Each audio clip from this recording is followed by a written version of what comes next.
4월 25일 화요일 오늘의 말씀은 사무엘하 9장 1절에서 13절의 말씀입니다.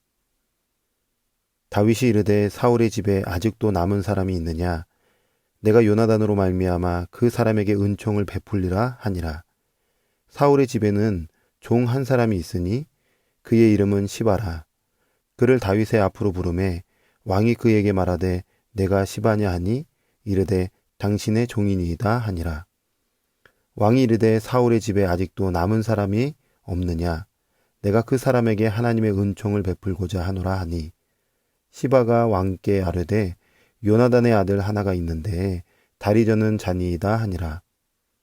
왕이 그에게 말하되 그가 어디 있느냐 하니 시바가 왕께 아뢰되 로드발 암미엘의 아들 마길의 집에 있나이다 하니라.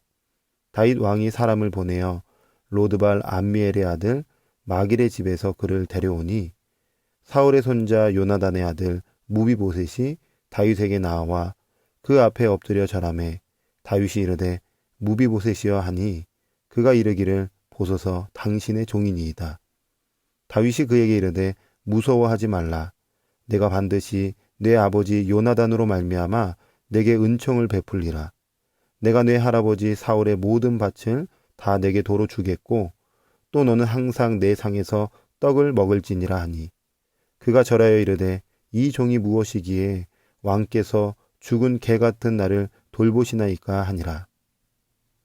왕이 사울의 시종 시바를 불러 그에게 이르되 사울과 그의 온 집에 속한 것은 내가 다 내 주인의 아들에게 주었노니 너와 내 아들들과 내 종들은 그를 위하여 땅을 갈고 거두어 내 주인의 아들에게 양식을 대주어 먹게 하라.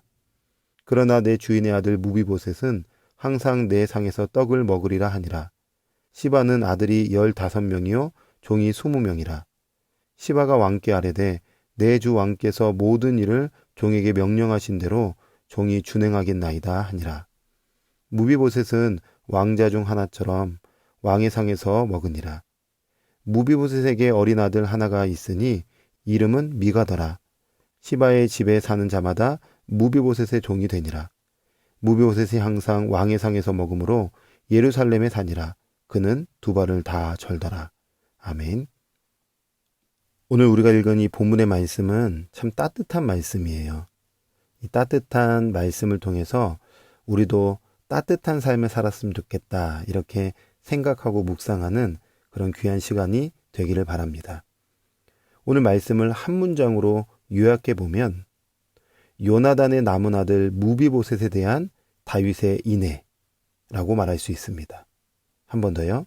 요나단의 남은 아들 무비보셋에 대한 다윗의 인애라고 정리할 수 있어요. 다윗은 사울의 집에 남은 자들에게 인애를 베풀려고 하죠. 1절의 말씀에 보니까 다윗이 이르되 사울의 집에 아직도 남은 사람이 있느냐? 내가 요나단으로 말미암아 그 사람에게 은총을 베풀리라 하니라. 아멘. 다윗은 사울의 종 시바를 개인적으로 불러서 사울의 집안에 남은 자가 있는지 물어봅니다. 이때 시바는 요나단의 아들로서 다리를 저는 무비보셋이 남았다고 이야기해 주죠. 다윗은 무비보셋을 불러요. 그리고 인애를 베풀죠. 7절의 말씀에 보니까 무서워하지 말라. 내가 반드시 내 아버지 요나단으로 말미암아 내게 은총을 베풀리라. 내가 내 할아버지 사울의 모든 밭을 다 내게 도로 주겠고 또 너는 항상 내 상에서 떡을 먹을지니라. 아멘. 인애를 베풉니다. 그런데 인애가 흘러넘쳐요. 어떻게요?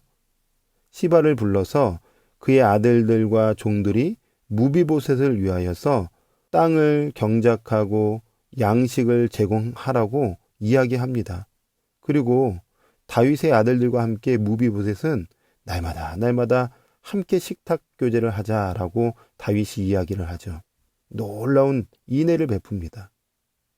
여러분, 우리가 아는 것처럼 이 9장에서의 강조점이 무엇이냐면 헤세드, 즉 은총, 인애라는 것을 알 수 있습니다. 자, 그렇다면 다윗은 왜 이렇게 사울과 요나단의 집안에 헤세드, 은총, 인애를 베풀고 있는 걸까요? 그것은 바로 다윗이 인애를 입은 자이기 때문에 그렇습니다. 다윗이 사울 왕을 피해 다닐 때에 사울 왕의 아들 요나단과 이런 대화를 주고받았었습니다. 다윗은 자신이 잘못이 있으면 죽이라고 하면서 사울의 의도를 알아내어서 자신에게 인애를 행해달라고 요나단에게 요구를 합니다. 부탁을 하죠. 그때 요나단은 다윗에 대한 아버지 사울의 마음을 알아내어 알려줄 것을 약속하면서 자신과 자신의 집에 인애를 또 베풀 것을 다윗에게 요구를 해요. 사무엘상 20장 14절에서 15절의 말씀에 보니까 너는 내가 사는 날 동안에 여호와의 인자하심을 내게 베풀어서 나를 죽지 않게 할 뿐 아니라 여호와께서 너 다윗의 대적들을 지면에서 다 끊어버리신 때에도 너는 내 인자함을 내 집에서 영원히 끊어버리지 말라. 인애는 인애를 낳아요. 그 인애는 살리는 생명을 낳게 되는 것입니다. 믿음의 성도 여러분, 인애를 이야기하는데 인애가 과연 뭘까요? 인애란 강한 자가 약한 자에게 베푸는 호의입니다. 요나단이 강할 때 약한 가운데 있었던 다윗에게 호의를 베풀어 주죠. 다윗이 강할 때에 약함 가운데 있는 요나단의 아들 무비보셋에게 한없는 호의를 베풀고 있습니다. 이게 인애입니다. 인애는 강한 자가 약한 자에게 베푸는 호의인 것입니다. 자, 그렇다면 하나님의 자녀인 우리 모두는 인애를 입은 자들이죠. 어떤 인애죠? 강하신 예수 그리스도께서 저주와 사망의 약한 가운데 있는 우리를 건져주시는 호의, 그 사랑을 우리는 입었습니다. 구원의 은혜를 입고 생명의 은혜를 입은 자들입니다. 이 인애를 입은 자들이 어떻게 살아야 될까요? 간단하죠. 우리도 인애를 베풀며 살면 되는 것입니다. 여러분 살아오면서 누군가로부터 호의를 경험해 본 적이 있으신가요? 어렵고 힘들고 외롭고 눈물 가운데 있을 때 누군가로부터 호의, 즉 사랑을 경험해 본 적이 있으신가요? 어떤 한 성도님이 잊을 수 없는 인애를 경험했다라고 고백한 적이 있었어요. 삶이 고단하고 지치고 눈물 나고 외로울 때에 주변에 많은 사람들이 찾아와서 이렇게 해라 저렇게 해라 막 조언하고 이야기해 주는데 오히려 더 마음이 지치더래요. 그런데 어떤 한 분이 말없이 그냥 와서 맛있는 식사를 따뜻하게 제공해 주고 가더라는 것입니다. 그 식사 대접의 인애가 평생에 잊혀지지가 않는데요.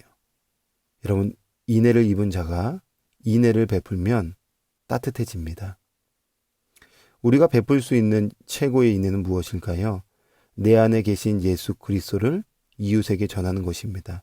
그것을 말로 전하던, 섬김으로 전하던, 그 어떠한 모양으로 전하던 내 안에 생명 되신 예수님의 사랑을 전하는 것이 인애입니다. 우리는 예수 그리스도로 말미암아 강한 자들이잖아요. 복음으로 강한 자들이잖아요. 영원한 생명이 있기 때문에 강한 자들이잖아요. 그러므로 복음이 없는 자들에게 호의를 베풀면, 즉 복음을 전하면 최고의 인애가 되는 것입니다. 오늘도 이 사랑, 그리스도의 사랑을 이웃에게 전하고 따뜻한 하나님의 나라를 이루어가는 우리 믿음의 성도님들이 되시기를 주님의 이름으로 축원합니다. 아멘. 기도하겠습니다. 하나님, 오늘 귀한 말씀 우리에게 주셔서 감사합니다. 이미 예수 그리스도로 말미암아 인애를 경험한 우리가 이 땅에 살아가는 동안 약한 자들, 어려운 사람들, 복음이 필요한 사람들에게 복음을 전해주는, 즉 인애의 삶을 살아낼 수 있도록 은혜 위에 은혜로 역사하여 주시옵소서. 함께 하신 하나님께 감사드리며 예수님의 이름으로 기도합니다. 아멘.